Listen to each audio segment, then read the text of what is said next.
Welcome to my channel. Here's a history hot tip for you. On a foggy London street, a shadow stalks his prey. The year is 1888, and the place is Whitechapel, one of London's poorest neighborhoods. He strikes swiftly and silently, taking the lives of at least 5 women and perhaps many more.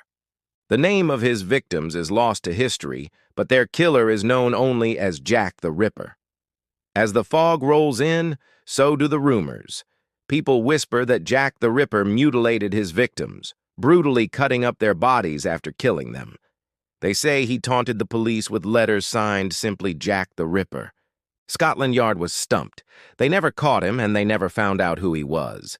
Over 130 years later, people are still trying to solve the case of Jack the Ripper. Was he a doctor? Perhaps he was royalty. Maybe he was a friend or a foe of the police. Some believe his crimes were an elaborate hoax. Others blame a series of unfortunate coincidences. But whatever the truth, 5 women lost their lives at the hands of this madman, and their killer remains unidentified to this day.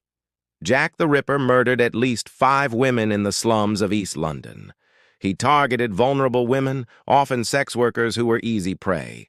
His victims were brutally mutilated, their bodies left to be found in gruesome states. This was shocking to the people of Victorian England, who had never seen anything like it before. There were rumors that Jack the Ripper was a foreigner, an aristocrat, even a member of the royal family. The most popular theory is that he was a doctor, which would explain his knowledge of anatomy and his surgical precision. But these are just theories, and Jack the Ripper could have been anyone. What we do know is that he taunted the police with letters, boasting about his crimes and even sending them photos of his victims. These letters made him famous throughout Britain and even around the world.